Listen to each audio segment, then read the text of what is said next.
Están? Gusto saludarles. Hoy sí entramos a materia, solo que antes de concluir la sesión de hoy, voy a detenerme un poquito para hablar sobre lo que viene en cuanto a las audiencias. Recordarles que, como ya habíamos platicado, el procesal penal 2 es eminentemente práctico. Pero tampoco es para asustarnos, tampoco los voy a lanzar en las, miren ahí, miren qué hacen ahí con las audiencias. No, no se trata de eso, se trata de poner en cierta manera los conocimientos ya adquiridos y otros que se van a ir adquiriendo, especialmente el tema de procesal penal 2 y además para toda su vida profesional es manejo de código. Yo se lo dije la primera vez que nos vimos, es puro manejo de código, puro código. Saber lo que miramos en las audiencias hoy. Un juez le piden algo y el juez tiene que resolver con qué, con fundamento en la ley, ¿verdad? Con fundamento en el código. Eso es fundamental. Y vamos a dar unos pequeñitos repasitos porque es necesario antes de entrar directamente a las audiencias. El primer parcial, vamos a ver las audiencias tanto de primera como la segunda etapa preparatoria, la etapa intermedia, puramente audiencias, y el segundo parcial pues ya es el debate en sí, y el tercero pues ya son las impugnaciones y los procedimientos específicos que podamos ver. Exactamente en eso se va a concentrar el procesal penal que hoy vamos a ver, que es estrictamente práctico. Pero para entrar a la práctica, obviamente, tenemos que retomar algunos aspectos que de una u otra manera es bueno refrescar, es bueno tener siempre en mente porque son fundamentales, ¿verdad? Aquí no vamos a tratar de hablar ni de qué principios aquí, principios de allá, ni las fases allá, porque eso ustedes ya lo vieron. Bien, pero antes vamos a ver un temita simple, pero qué mejor que irlo enmarcando al objetivo que a donde vamos. Por ejemplo, todos ya sabemos, esto lo tuvieron que haber visto ustedes desde la misma historia del derecho, digamos, derecho penal y en procesal penal 1, el tema del sistema penal, que el sistema penal, ustedes ya saben que el sistema penal se compone, tiene 5 elementos, esa ruedita que tiene 5 elementos, un primer elemento que es la criminología, el segundo que es la política criminal, el tercero que es el derecho penal, el cuarto que es el procesal penal, que es nuestra materia, y el quinto que indudablemente entra el sistema penitenciario. Son los grandes subsistemas y el procesal penal es parte de ese subsistema. Quiere decir que ese sistema en sí no se maneja solo. Ese sistema se complementa con esos 5 subsistemas. Criminología, ya todos sabemos que es la ciencia interdisciplinaria que lo que se encarga de, de, de determinar, de dar a conocer por qué el delito, por qué el delincuente, por qué la víctima, la política criminal, ya todos sabemos que es la estrategia que tiene el Estado para contrarrestar la criminalidad ya estudiada con la criminología. El derecho penal, pues sabemos que es el fruto de la política criminal, porque parte de esa estrategia que tiene el Estado para contrastar el crimen es el derecho penal. Y aquí me entretengo un poquito. Recordarles que el derecho penal es el que se aplica hasta de último. De último se aplica el derecho penal. No como mucha gente cree que el derecho penal se aplica de primero. Y no, el derecho penal se aplica hasta de último. Y eso lo podemos ver en el artículo 386 de su procesal penal. ¿Quién me lee el 386 de su Código Procesal Penal?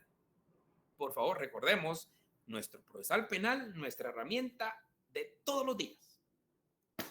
Hasta nos dormimos con almohada con el Código Procesal Penal. Doña Carla. Artículo 386. Sí. Orden de... Perdón, doña Carlita. Recordemos y les voy a recordar nuevamente puro manejo de código. Bien, díganos. Orden de deliberación. ¿Sí? Las cuestiones se deliberarán siguiendo un orden lógico en la siguiente forma.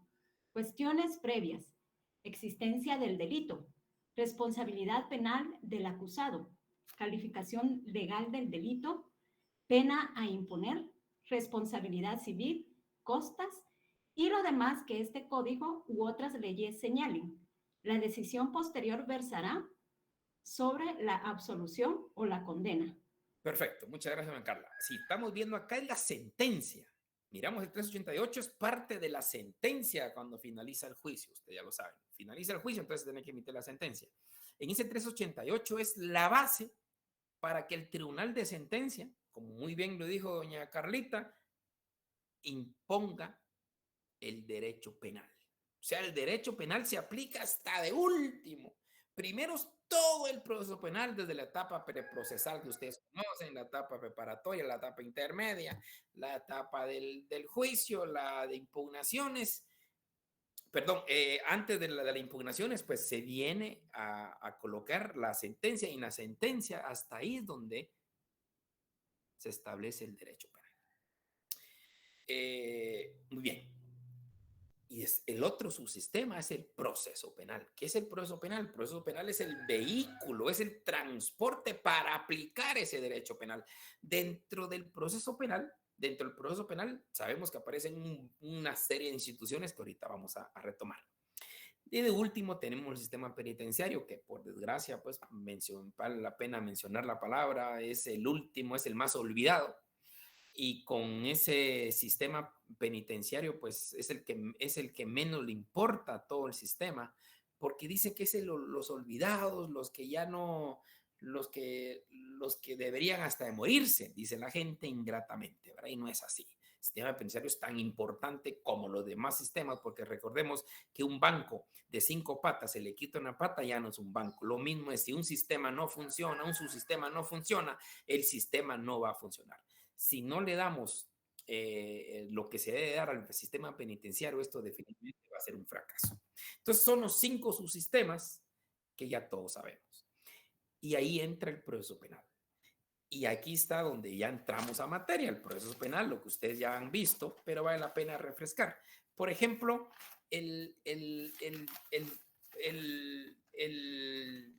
¿quién me puede establecer ahí cuáles son la separación de poderes del proceso penal? ¿Cómo está separado todos los poderes del proceso penal? Bueno, el proceso penal, ustedes recordarán, hay varios poderes. Está el poder del organismo judicial, está el poder del Ministerio Público, está el poder de la Policía Nacional, está la Defensa Pública, está el Instituto La Víctima ahora, está el INASIF, está aparte el actor y el querellante. Son los poderes que tiene el proceso penal. Y estos poderes están separados, para bien o para mal. Yo tengo mis dudas en el tema de la separación de poderes, pero esto ha venido desde hace algún tiempo incrementando la idea de la separación de poderes. Eh, pues así lo tenemos. El organismo judicial con sus jueces, el Ministerio Público con sus fiscales, la defensa pública con sus defensores, ahora el Instituto La Víctima con la víctima, que hay unas críticas ahí por relación al Ministerio Público. El tema del INASIF, que me parece muy importante, porque el INASIF sí es una institución, al igual que los demás, totalmente independiente, y es el que va a determinar con base en dictámenes técnicos y o científicos las evidencias que se le presenten para el análisis correspondiente. Ahí entra la criminalística. Aquí ya se complementan los criminología, política criminal y criminalística. La criminalística estrictamente dentro del proceso penal. Como ustedes recordarán, toda la fase preprocesal. Perdón, sobre asistencia, no se preocupen. Aquí no hay problema de asistencia. Aquí el que quiera venir, viene. No hay ningún problema. Entonces, caemos a esa separación de poderes en el proceso penal. Cada institución tiene ese poder dentro del proceso penal. La policía tiene su poder, obviamente. Pero ahí se dan los problemitas con el Ministerio Público, que bueno, ustedes ya lo vieron. INASIF ya totalmente independiente, organismo judicial totalmente independiente, fiscales totalmente independientes, la defensa pública totalmente independientes.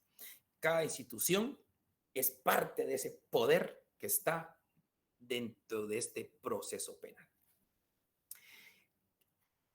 Ahora vamos a recordar un poquito los fines del proceso. ¿Dónde está establecido los fines del proceso?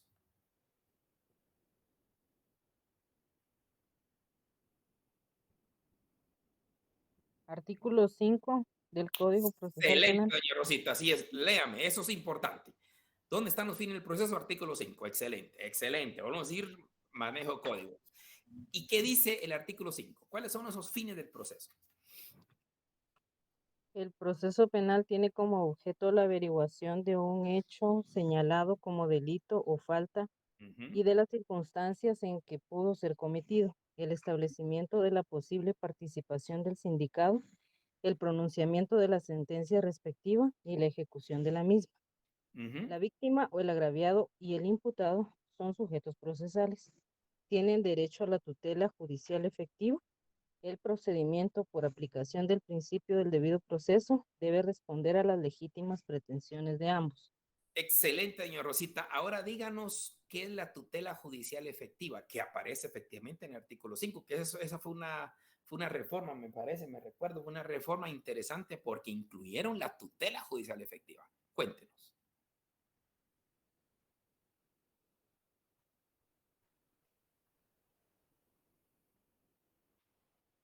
Entonces, importante la tutela judicial efectiva, compañeros. Importantísima. De hecho, muchas impugnaciones y los amparos efectivamente que se conceden es por eso, por la violación a la tutela judicial efectiva. Es una palabra que lo contiene el artículo 5 en una reforma de 2011, que fue generosa esa reforma por muchas cosas más, por la víctima y todo el asunto, pero especialmente en el artículo 5 ya se establecieron los fines del proceso y el tema de la tutela judicial efectiva. Conforme el tiempo, obviamente ustedes se van a ver expertos en la materia, los que van a querer penal, pues van a ser penalistas, van a ser grandes abogados y recorrerán el tema de la tutela judicial efectiva. Hoy día, todos los amparos en materia penal, como se denominan prácticamente, se llamaría tutela judicial efectiva. Pero ¿qué contiene la tutela judicial efectiva? ¿Qué contiene?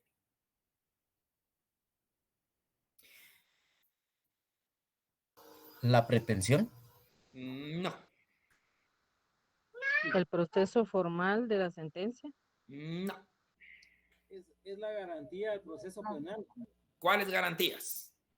Por ejemplo, que sea en, perdón, como que tengo, así ya me dijo, perdón, tenía dos cámaras. Una es que sea en el tiempo prudencial que se ejecute el juicio, respetando las garantías constitucionales que tiene una persona, especialmente considerarlo un inocente. No recuerdo ahorita el artículo de la Constitución. Las otras es que el proceso sea adecuado y que las pruebas sean reales y efectivas y que se le garantice el derecho de defensa a la persona que se está enjuiciando. Este don Alan ya es abogado. Ya es abogado. Tiene pero una parafraseada genial. Pero no voy a cansar más allá. Solo recordemos siempre, siempre, por favor, la tutela judicial efectiva, muy importante, que lo enmarca el artículo 5. Y vuelvo a decir, es una reforma para incluir la tutela judicial efectiva. Pero, ¿qué elementos tiene la tutela judicial efectiva? La tutela judicial efectiva, señores, empieza por el juez preestablecido. ¿Dónde contenemos, dónde está regulado el juez preestablecido? La palabra del juez natural. ¿Saben? ¿Recuerdan ustedes lo que es el juez natural? El juez natural, el juez preestablecido. La idea del juez natural es que no se nos imponga un juez porque es por ser usted. Eso es una garantía para nosotros. Por eso la tutela judicial efectiva, jóvenes, algo que tenemos que tener siempre aquí en la mente, porque de veras, si ustedes se van a la Corte de Constitucionalidad, todos los amparos vienen en tutela judicial efectiva, porque la tutela judicial efectiva tiene una cantidad, una gran cantidad de elementos. Entonces, el primero es, tenemos derecho a un juez natural. ¿Qué es el juez natural? Un juez ya preestablecido. Porque un juez preestablecido nos va a llenar a nosotros de una garantía de imparcialidad. Porque Imagínense que don Alan cae preso ahorita y tiene su enemigo de magistrado de corte, y como es su enemigo, entonces le va a decir, no, quitemos a este juez de aquí y pongámosle a otro juez que yo sé que él me va a obedecer a mí. Entonces, la garantía de un juez natural, de un juez preestablecido, es que no me van a colocar cualquier juez que quiere, sino que el juez ya está ahí antes que yo cometiera el delito. Eso es garantía, tutela judicial efectiva. ¿Y dónde dice el tema del juez natural? Código, por favor. Código. ¿Dónde está la garantía del juez natural en el código? ¿Dónde está? Bueno, sutil, manejo código. Aquí no estamos sabiendo qué es esto, que no, ya lo tenemos que saber. Pero no se me preocupen tampoco. No soy tan ingrato como pueden pensar. ¿Dónde está la garantía de juez natural? Excelente, doña Aurora. Artículo 7. ¿Qué dice el artículo 7?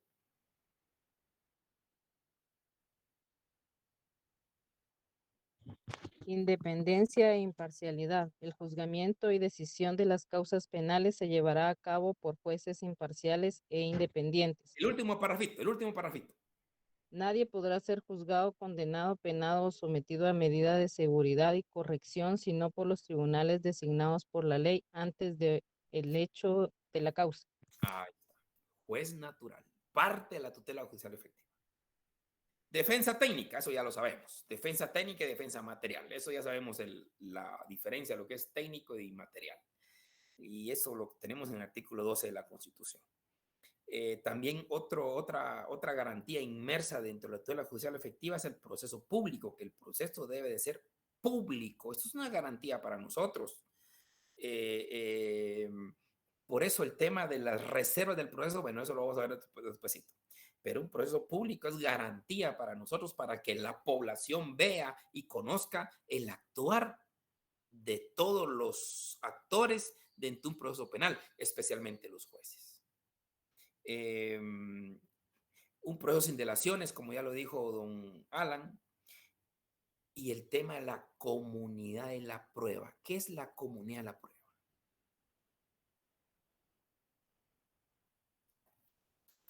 ¿Qué es la comunidad de la prueba? ¿Y dónde está regulado?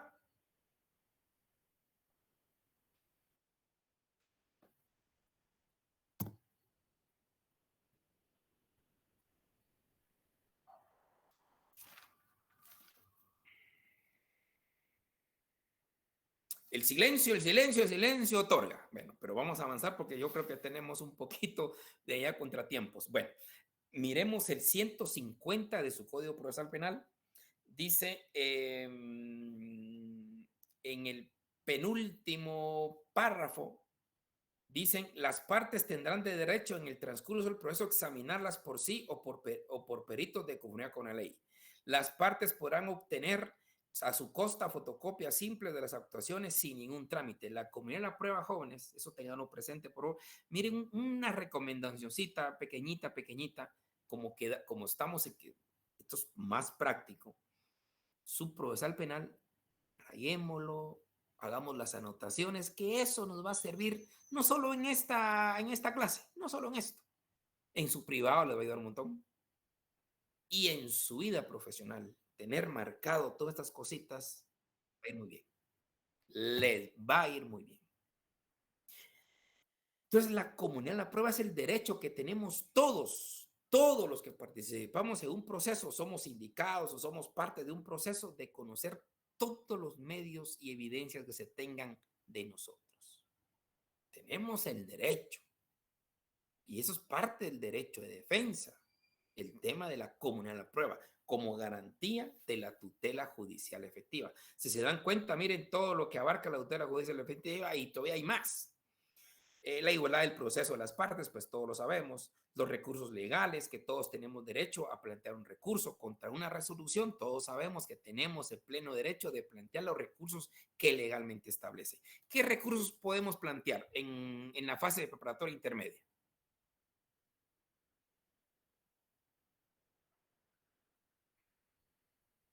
Y esto lo miramos en los tribunales, jóvenes. Ayer, no sé qué, salió algo en una fase preparatoria y se plantearon recursos. ¿Qué recursos pueden plantear? Muy bien, excelente. Apelación genérica y reposición, excelentísimo. Vamos, otro tema importante es como parte de la tutela judicial efectiva y esta es clave en todo el proceso de la tutela judicial efectiva, y ustedes lo van a ver, es el tema de la fundamentación como parte de la tutela judicial efectiva. La fundamentación. ¿Y la fundamentación? ¿En qué consiste la fundamentación, jóvenes?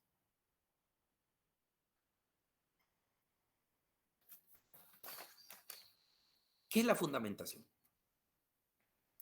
Con confianza, hombre. No, aquí estamos para equivocarnos. ¿Quién no se equivoca? No importa. No me miren tan serio. El artículo 11 bis, licenciado. Excelente. El artículo 11 bis. Y ese es clave porque una de las razones que siempre se tiene para impugnar, no solo en apelación especial, en casación, sino que se van a amparo en la falta de fundamentación.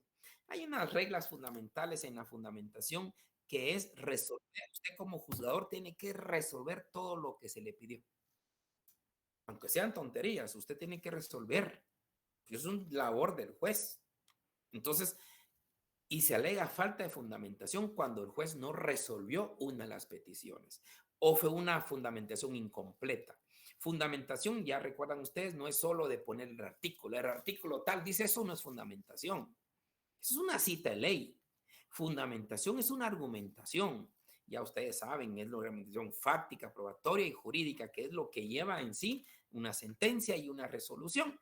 La resolución siempre se fundamenta en lo fáctico, en lo probatorio y lo jurídico. Entonces, un elemento también, y eso también fue reforma, fue una reforma anterior, el tema del 11 bis, por eso es bis, porque fue una reforma, antes solo había 11 a 12, entonces se incluyó un bis para agregar la fundamentación de resoluciones como parte de la tutela judicial efectiva.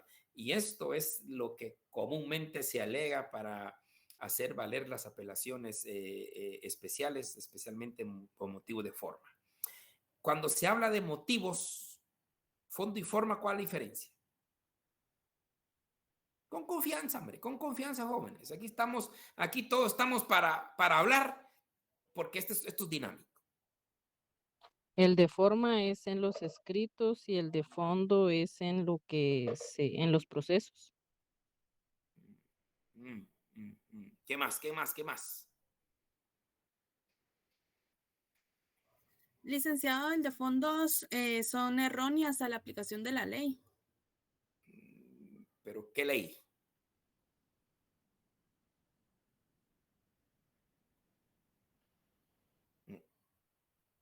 Para tenerlo claro, y esto es bueno empezarlo a hablar, porque es un tema que vamos a hablar en impugnaciones, la impugnabilidad objetiva y la impugnabilidad subjetiva. Pero en este caso, cuando se habla de motivo de fondo y forma, hay una diferencia sencilla. Cuando es motivo de fondo, es cuando existen contravenciones o erróneas aplicaciones a la ley sustantiva.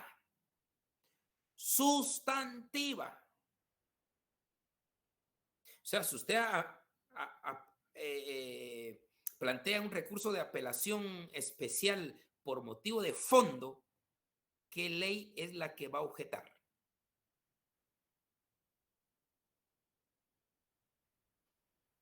¿Una errónea aplicación de qué ley? Del Código Penal. Eso, del Código Penal o leyes especiales penales, sustantivas. Ahora, cuando usted invoca una apelación por motivo de forma, apelación especial o casación por motivo de forma, ¿qué ley es la que va a objetar por errónea aplicación o interpretación? ¿Qué ley?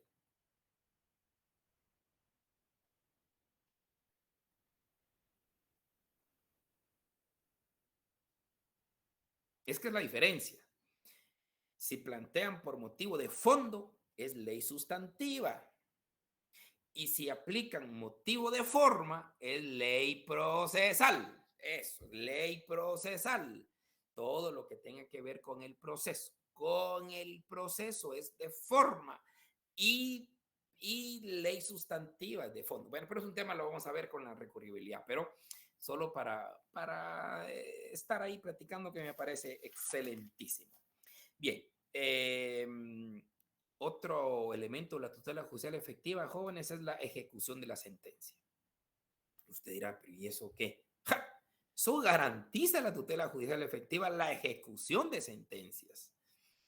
Aunque ustedes no lo crean, últimamente está ocurriendo un fenómeno complicado con la ley de adolescentes. No sé si ustedes vieron el proceso penal de adolescentes en conflicto con la ley penal. ¿Vieron parte de ese proceso?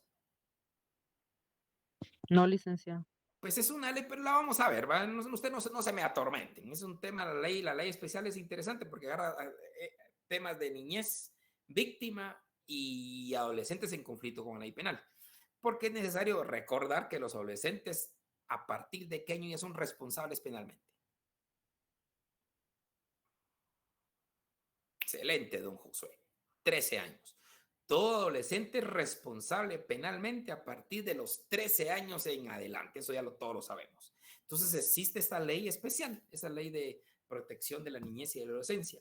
Pues ahí aparece un tema bien complicado porque resulta que hay una norma ahí donde a los jueces de ejecución de adolescentes se les faculta para cambiar, modificar las sanciones.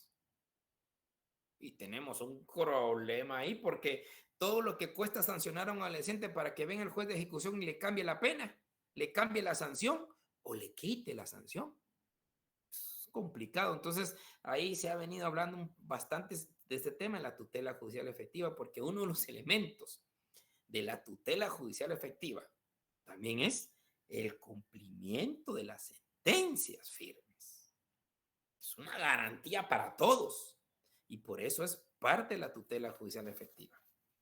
El derecho a ser informado de la acusación, el derecho de no declarar contra sí mismo, ni sus parientes, la presunción de inocencia y el non bis in idem. ¿En dónde está contemplado el non bis in idem en nuestro Código Procesal? ¿Dónde está?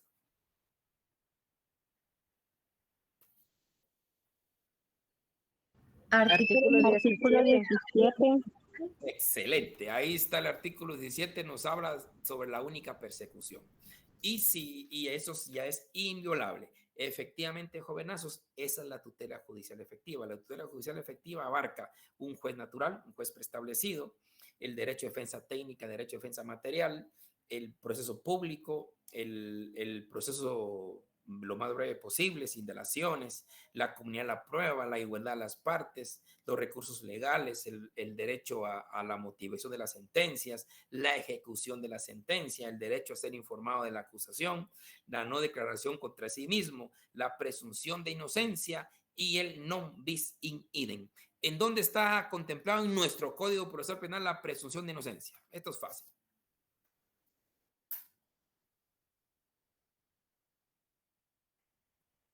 Son los mismos artículos, exacto, es el 14. Perfecto. Entonces, esto es efectivamente la tutela judicial efectiva. Por favor, para tener presente esos elementos que son las garantías establecidos en el proceso penal. Y ahí están las garantías que ustedes ya las han visto, ya la vieron, solo faltaba incluir que es parte de esa tutela judicial efectiva establecida en el artículo 5 del procesal penal.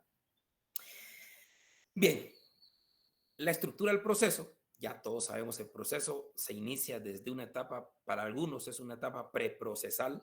¿Saben ustedes a qué se refiere esa etapa preprocesal? Aquí hay muchas cosas de doctrinaria, unos están de acuerdo, otros no están de acuerdo.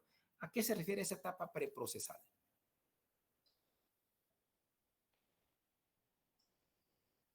La investigación preliminar. Perfecto. La investigación preliminar es una etapa preprocesal. Después viene la etapa preparatoria. ¿Cuánto dura la etapa preparatoria, compañeros? Perdonen.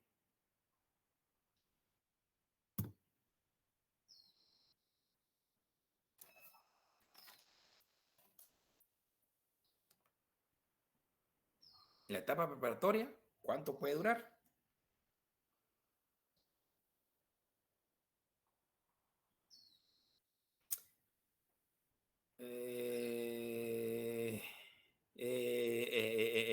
Vamos a ver, ¿cuánto puede durar? Hay dos formas, ¿verdad? ¿Cuáles son? Hay dos formas. ¿Cuánto dura la etapa preparatoria? Sí, si tiene, recordemos que tenga, si tiene prisión preventiva o si tiene medida sustitutiva. Ahí depende. ¿Cuánto? 3 meses. 3 meses, licenciado. 3 meses para que, ¿cuándo qué?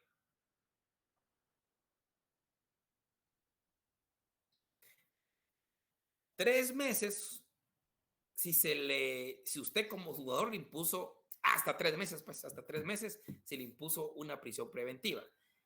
Y hasta 6 meses, si tiene una, ¿qué?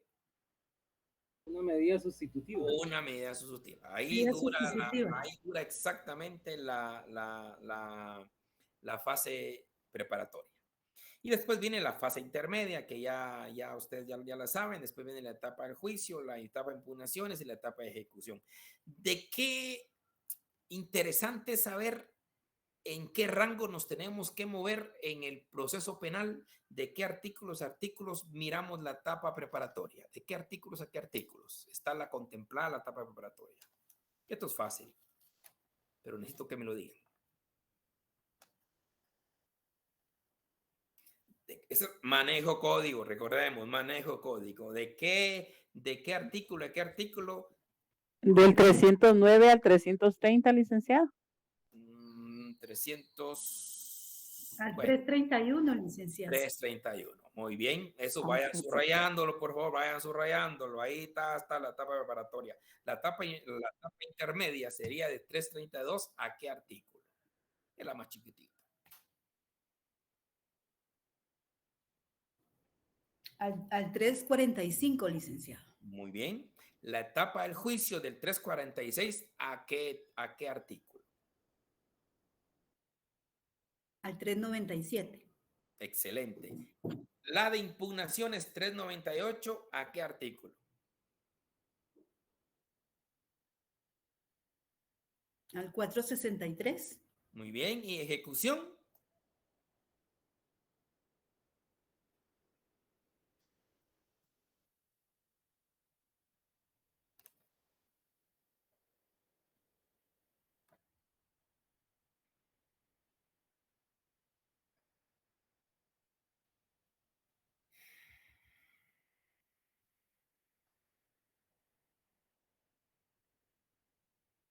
La etapa de ejecución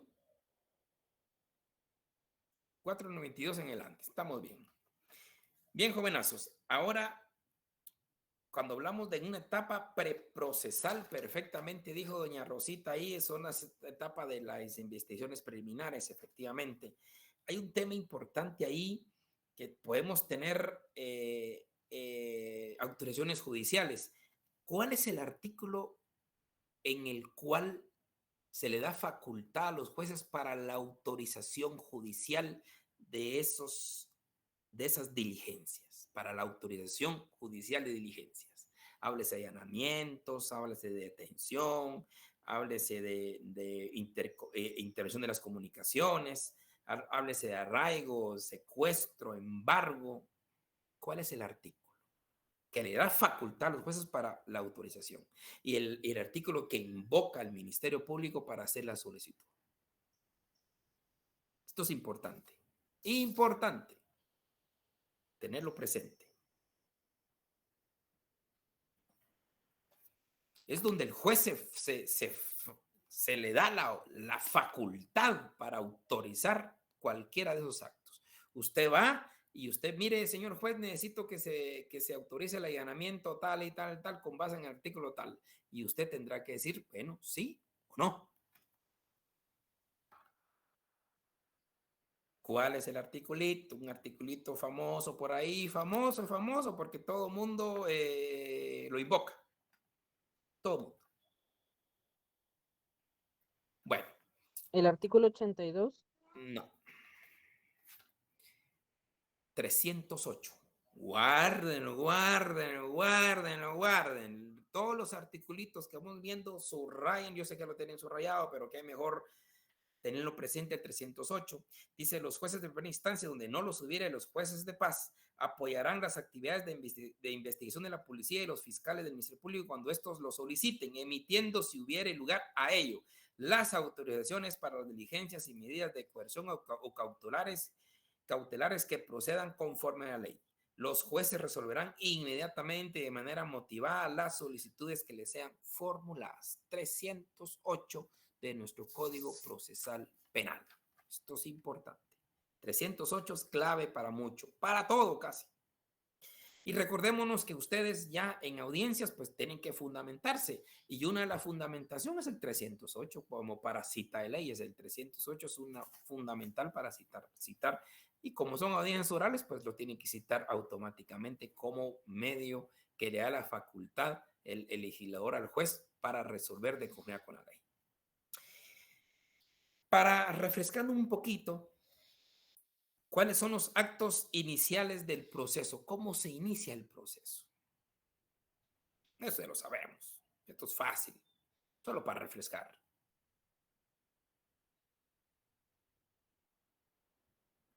La demanda, la querella.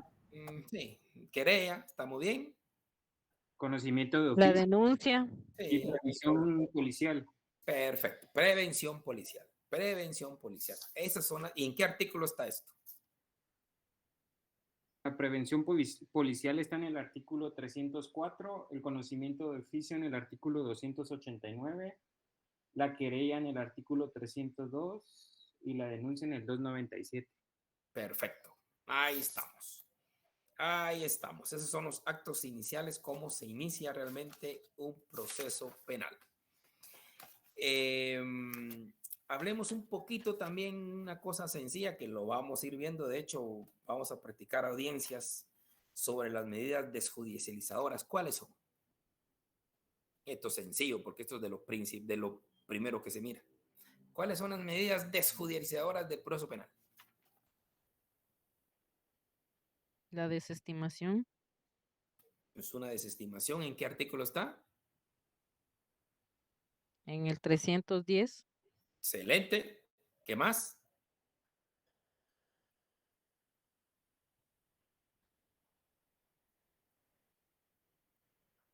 La persecución penal. Persecución penal, no. No. Persecución penal es perseguir. Es lo contrario a la medida desjudicializadora. Pero ahí vamos. ¿Cómo vamos? Vamos jalando, entre todos jalamos la carreta, entre todos. El criterio de oportunidad. Criterio de oportunidad, artículo. Ay, no. La mediación también, ¿verdad? Es parte, sí, es la mediación, es exactamente para el delito de privada. La suspensión condicional de la persecución penal. Eso, la suspensión condicional de la persecución penal, que su fundamento es la propia suspensión condicional de la pena. ¿Qué más? La conversión. La conversión. Y el último, después de desestimación, algo parecido.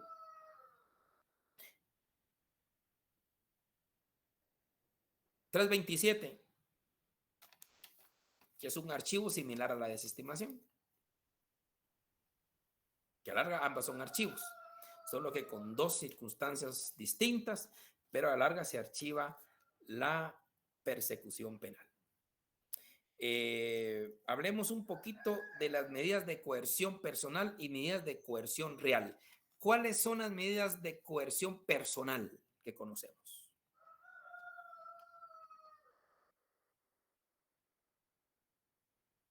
¿Cuáles son las medidas? ¿La medida sustitutiva? No. Bueno, sí puede ser la medida sustitutiva. ¿Qué más? ¿Qué más? La prisión preventiva. Sí, ¿qué más?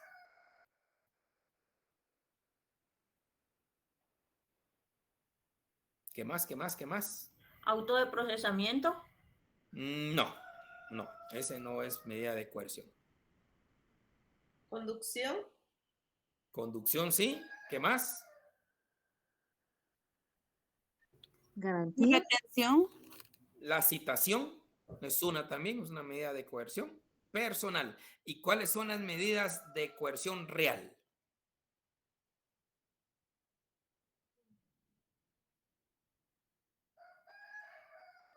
El antejuicio. No. No.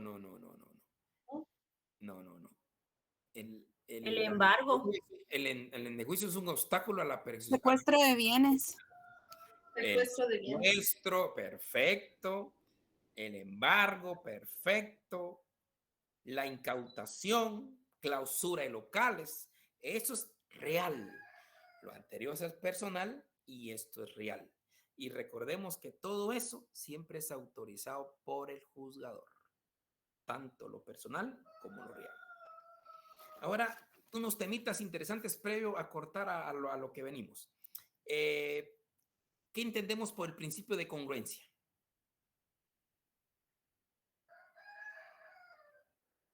Es en el que el juez debe dictar una sentencia tomando en cuenta las pruebas y para poder hacer un debido proceso.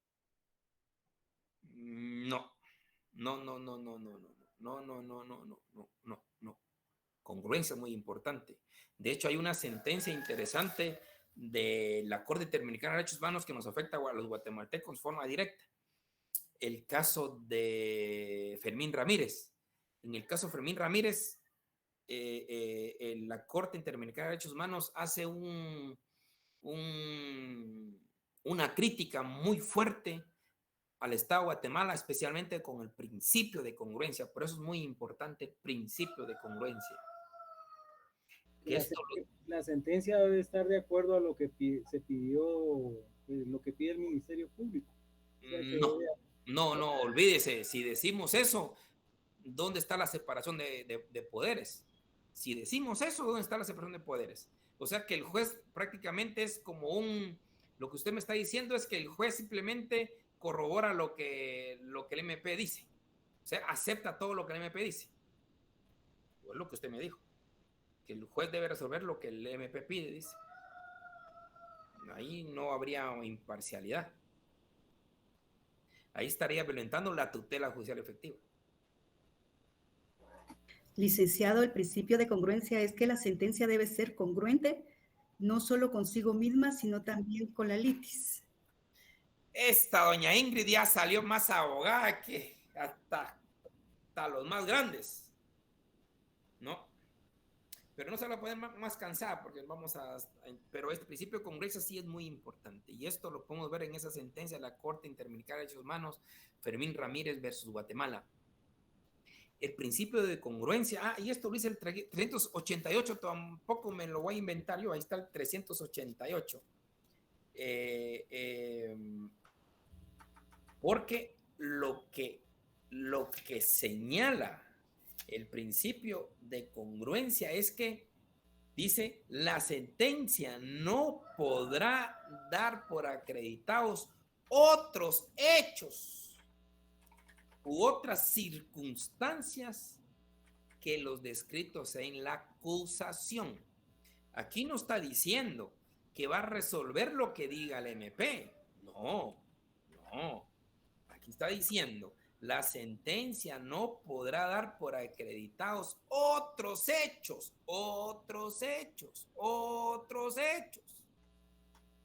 Y esto es lógico. Derecho de defensa. El derecho de defensa. Usted solo tiene derecho, y obligación de defenderse única y exclusivamente por los hechos por los cuales me acusaron, nada más. Por los hechos que me acusaron. Ahora, lo que está prohibido aquí es que usted como juez agregue hechos que no están en la acusación. Es principio de congruencia. Aquí nada de que salgo cuando ofrezca el rey, hago cuenta de que los hechos no pueden ser cambiantes. No se pueden cambiar los hechos.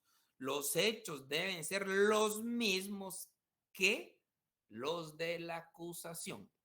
Ustedes ya en la etapa intermedia, pues ustedes saben que presentan el acto conclusivo, que es la acusación, y ahí pues se hace la audiencia y la acusación de los hechos.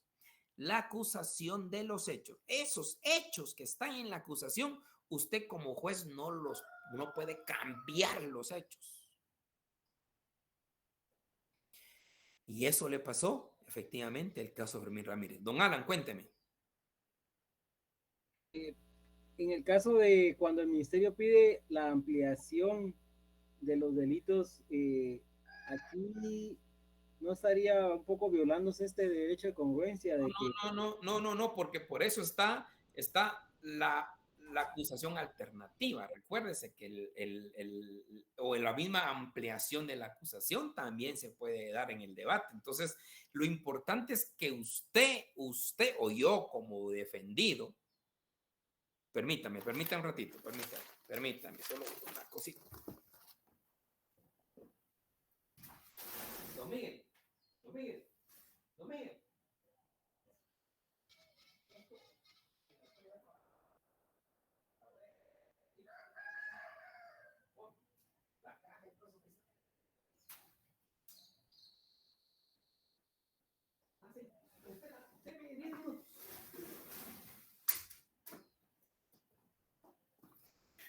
Perdón, jovenazos, perdón. Lo importante, don Alan, es que yo como procesado sepa los hechos claros por los cuales yo me tengo que defender. Y de ahí cualquier otro hecho inventado. Y además el 308 es bien importante porque dice u otras circunstancias que los descritos en la acusación. Por ejemplo, si cambian de día. Mire qué interesante es esto. Si usted en la acusación pone un día distinto al que se comprobó en la sentencia, perdóneme, ahí faltó a la congruencia porque usted se defendió ese día, no otros días. O sea, la responsabilidad del Ministerio Público, una gran responsabilidad de estar seguro que es lo que debe de probar en el debate. Si andan con unas acusaciones meras raras de aquellas que no muy sirven, perdóneme, pueden faltar el principio de congruencia porque usted se tiene que defender tajantemente de los hechos claros como está en la acusación. Y a Fermín Ramírez le pasó porque, mire, cosas tan sencillas, casi insignificantes, pero para, como estamos aquí hablando, ¿verdad? Para su futuro, en sus audiencias de práctica y no digamos en la vida profesional. Fermín Ramírez se le acusó, ojo, mire, escuche la acusación. La acusación es por haber dado muerte y violado a la víctima. Una niña de 13 años, me recuerdo. Haber matado y violado. Ojo, la acusación, haber matado y violado. Viene el tribunal de sentencia, eso fue en Escuintla hace ya muchos años, y dice, pero es que no la pudo haber violado después, porque después de la muerte ya no es violación. No, dijo el tribunal de sentencia, primero la violó y después la mató. Y así resolvió el tribunal de sentencia. Primero la violó y después la mató. Pero la acusación decía, primero la mató y después la violó. Y por eso se fue a apelación, la confirmaron, se fue a casación, la confirmaron, se fue a la CC, la confirmaron, pero vino la Corte Interamericana de Derechos Humanos y aplicó el principio de congruencia, que Fermín Ramírez nunca se pudo haber defendido de una violación cuando ya la persona había fallecido. Y a pesar de eso, lo condenaron por violación. Principio de congruencia. Muy importante. Y esto lo tenemos en el 388. Y por último, jovenazos, hablemos un poquito solo para dinamizar un poco el tema. Es la reserva del proceso. ¿Qué opinan de la reserva del proceso? ¿Qué se opina?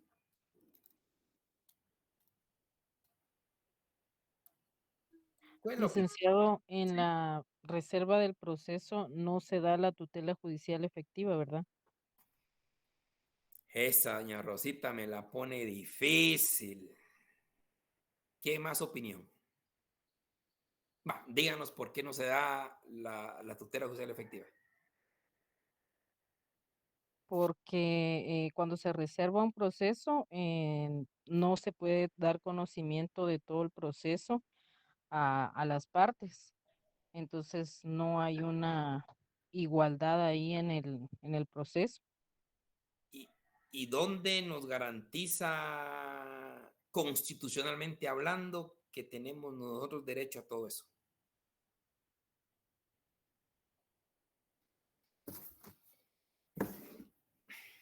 No me recuerdo ahorita, licenciado. Doña Aurora Floridalma, artículo 14 ¿de qué?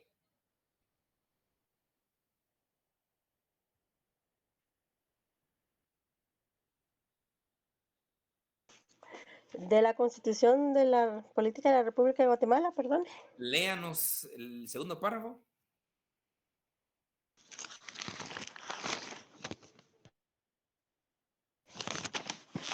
Sí, licenciado. Presunción de inocencia y publicidad del proceso. El último párrafo, me dijo, perdón. Segundo, sí, el último. Ah, sí. El detenido... Escuchen, compañeros, escuchen, por favor, escuchen, esto es muy importante. El detenido, el ofendido, el Ministerio Público y los abogados que hayan sido designados por los interesados en forma verbal o escrita tienen derecho de conocer personalmente todas las actuaciones, documentos y diligencias penales sin reserva alguna y en forma inmediata. Escuchen esto, sin reserva alguna. Sin reserva alguna, lo dice el artículo 14 de nuestra Constitución. Y es que aquí se da un gran problema, porque un problema que yo espero no herir susceptibilidades, de veras que no lo hago de corazón, mi exposición es de corazón, no es estar sesgado una cosa, sesgada en otra, pero sí el tema de la reserva se dio muchísimo en unos tiempos que ustedes ya acaba de pasar, tiempos que hay de todo, ¿verdad? Hay tiempos que para quienes fueron aplaudidos, otros que no tanto, otros que nada. Los tiempos hace un por corto tiempo, no los mirábamos y se aplaudía las detenciones de funcionarios, de empresarios, se aplaudía todo esto, pero nunca se aplaudió o nunca se puso a ver a qué costo. Y costo muy grave, como esto que estamos viendo. Usted misma lo está diciendo, el artículo 14, segundo párrafo de la Constitución es clarísimo y además es lógico. Si usted está siendo sindicado de algo, ¿cuál es el derecho que debe tener? Y lo dice nuestra propia Constitución, de saber todo. Lo que pasa es que la reserva del proceso, como ya se habló la vez pasada, se tiene la finalidad de resguardar y asegurar el proceso, pero por asegurar proceso, por asegurar que no se infiltren informaciones, por asegurar que no se vaya a otra persona la información, vamos a permitir violaciones a garantías. Y ojo, nosotros porque hemos visto todo esto derrame judicial estos últimos 12, 15 años, lo hemos visto desde lejito, de la palestra, pero el día que nos hubieran involucrado injustamente, y no solo injustamente, sino que todavía le violan el derecho constitucional de no tener acceso al expediente, es que eso era grave. Yo no sé cómo está ahorita, pero en esos tiempos era gravísimo, gravísimo. Usted no tenía acceso y todo se creía que era correcto.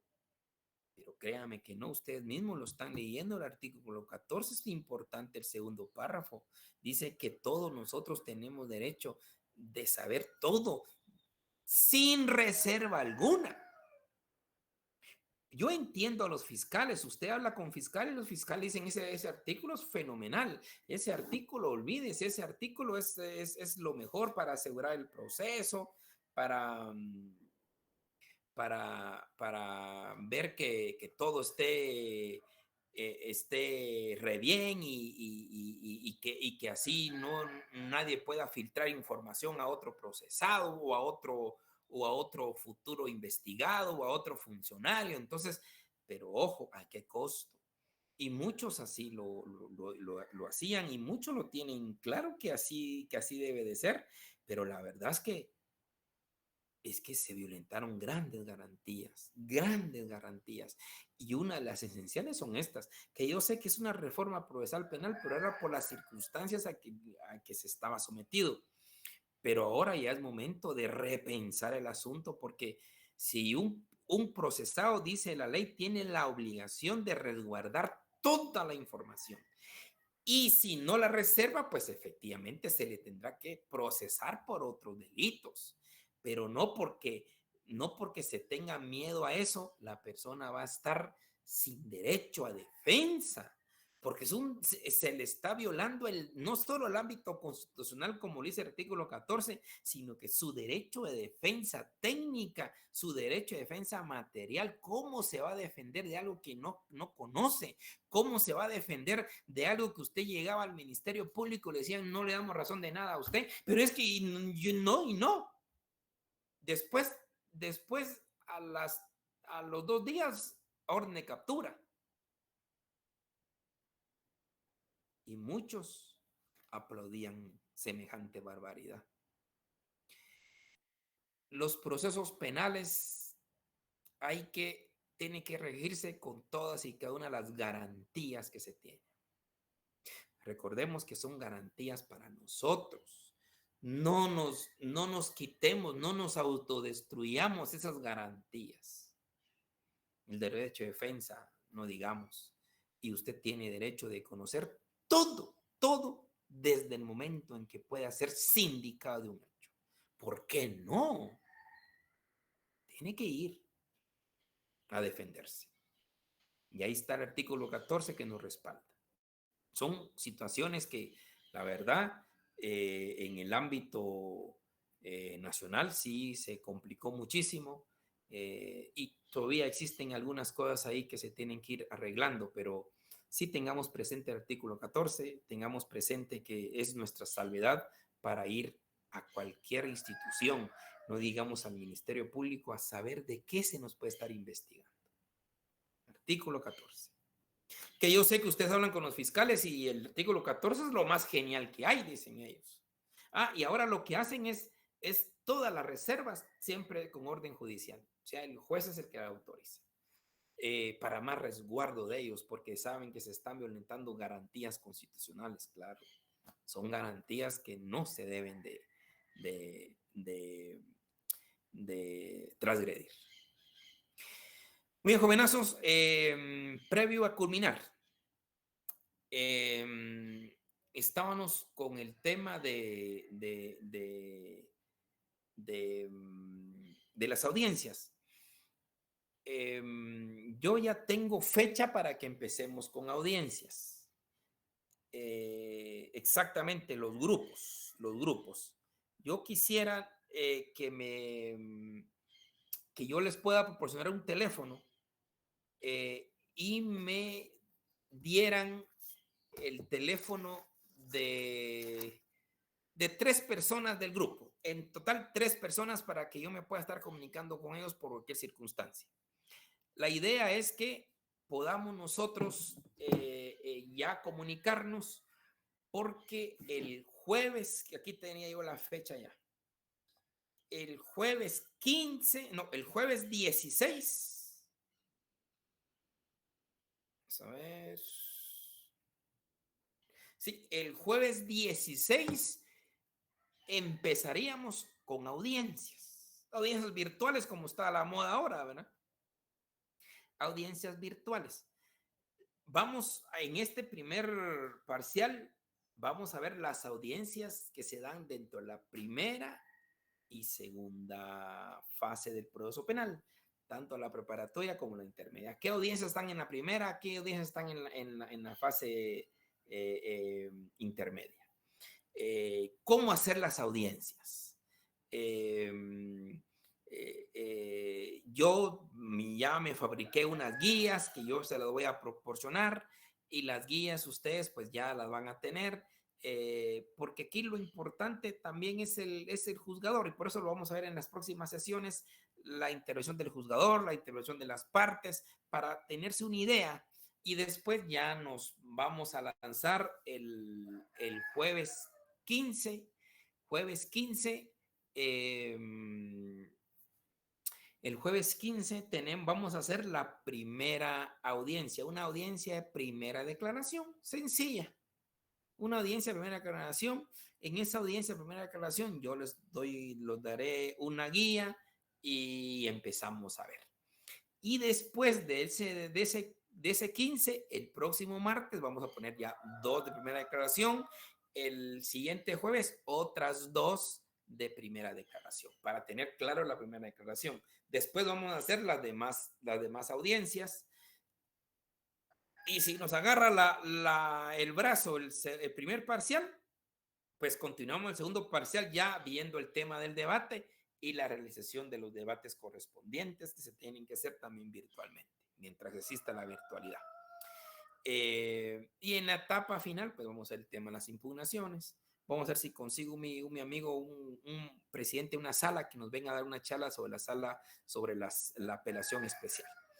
Entonces, la idea, jovenazos, es que tengamos nosotros hoy, yo les voy a dar el número de la persona para que a ella le hagan llegar los grupos. Al final, ¿cuántos somos en general? Pregunto, ¿somos 115 por ahí?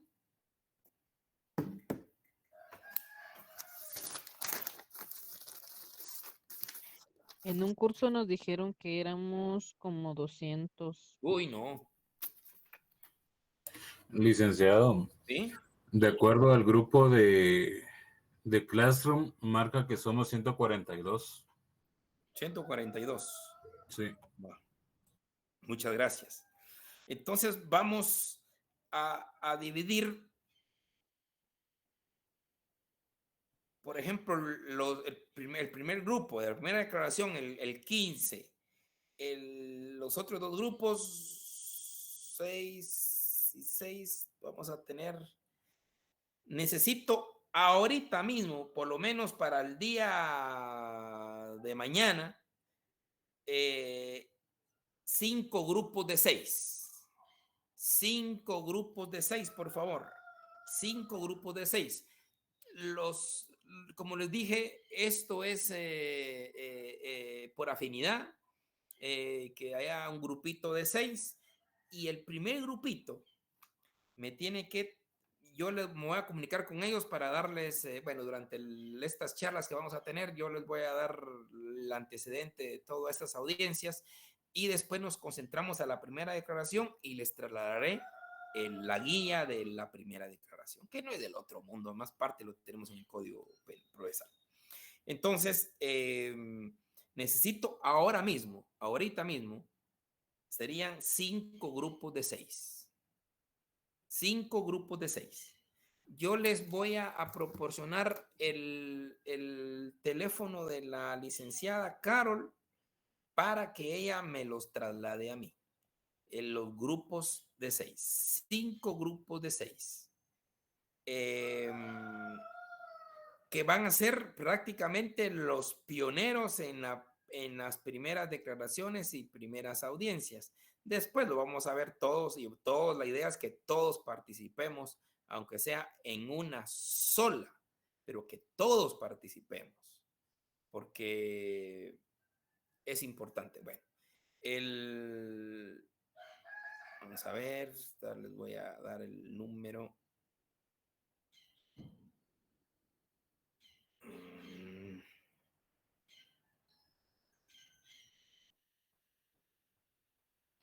Sí, el número de Carol, licenciada Carol, es 5381-2823. 5381-2823. A ella por WhatsApp, por favor, le envían para mañana, por favor, para mañana, 5 grupos de 6. 5 grupos de 6 compañeros cada grupo. Entonces, a sabiendas que este grupo de estos 5 grupos van a realizar la primera declaración, el primer grupo va a ser la primera, el 15. El grupo 2 y 3 va a pasar el martes siguiente. Y el último grupo de 4 y 5 va a pasar el jueves siguiente. Entonces, por favor, se comunican vía WhatsApp con la licenciada Carol para mandarme, a más tardar, por favor, mañana, los 5 grupos de 6. El número 1, ya empezamos a prepararlo durante estas sesiones para que agarren ya viada el jueves 15 de febrero. Por favor. ¿Estamos de acuerdo? Después ya vamos con otras audiencias de la fase operatoria y fase intermedia y después entramos a debates. ¿Estamos, compañeros? Licenciado, disculpe una pregunta. Sí, cuénteme. ¿Los grupos serán solo de 6 o se va a hacer grupos después de más integrantes? Se va a hacer de más, no se preocupe. Ya yo por eso pregunté cuántos éramos. Si hablamos de 142, imagínense, tenemos que ver ahí cómo vamos acuerpando. Pero ahorita, como estamos arrancando, si la idea es arrancar, empecemos con estos 5 grupos, por favor. Ah, bueno, gracias, licenciado. No se preocupe usted. Entonces vamos, lo principal es tener ahorita estos 5 grupos. Por favor. Bien, ahora díganme ustedes el nombre y el teléfono de 3 de ustedes que yo me pueda comunicar.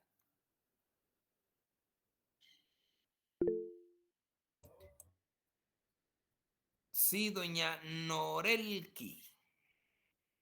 Mi número de teléfono es el 3613. Permítame, Norelki Alonso, ¿verdad? ¿Cuál es? Perdóneme. 3613-8269. Ok. Cualquier cosa, compañeros, porque la idea es tener porque como no nos vemos, entonces tener algún enlace con 3 de ustedes para que puedan ya comunicarse con su chat y todo. Don Gerson Rodas. ¿Cuál es su teléfono, don Gerson? 4215. Ajá. 8987. 8987. Muy bien. Así es. Muy bien. ¿Quién más? Un último. Doña Karina Guamuch. 5336. Perdóneme. 5336. Ajá. 2242. 2242. Perfecto. Entonces, cualquier cosa, siempre yo me comunicaré con ustedes 3 y ustedes ya se lo hacen llegar además a sus compañeros. Pero ahorita, por favor, lo que más me urge es que me manden los 5 grupos de 6 cada uno. Y el primero va a pasar sin ningún problema. Van a ver que aquí va a ser entretenido y nos vamos a ir yendo. Primer grupo el jueves 15, después el segundo y tercero el martes, después el jueves el cuarto y quinto. ¿Estamos de acuerdo? ¿Estamos entendidos? ¿Jovenazos? Sí, doctor. Sí, licenciado. Solo que es Una jueves pregunta. Uy, perdón. Don Gerson, cuente. Licenciado, solo que es jueves. Perdón, doña Rosita. Perdón, don Gerson, ¿sí? Yo creo que íbamos a hacerle esa corrección, licenciado, que es jueves 16, no 15. Ah, jueves 16. Sí, si es en febrero, es jueves 16. Vamos a ver, permítame, voy a corroborar. ¿Pero fue usted que me sale jueves 16 a mí? Ah, sí, jueves 16, jueves 16.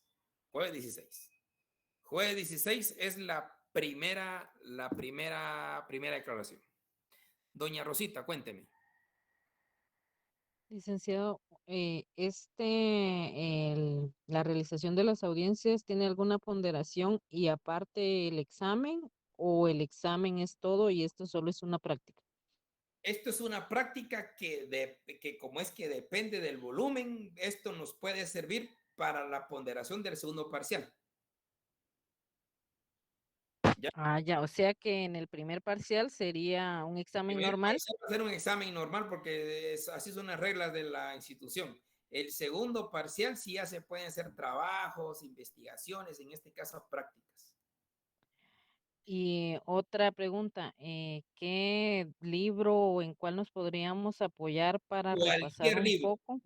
cualquier libro es bueno. Yo lo que les digo es que en Procesal Penal 2 es puro manejo código. Y vamos a estar puro manejo código. ¿Qué dice esto? ¿En qué artículo? Así es puro manejo código. Pues como ustedes ya vieron Está bien, gracias. todo el proceso penal, ustedes ya lo vieron, ya saben lo que es la preparatoria, intermedia, ya lo vieron.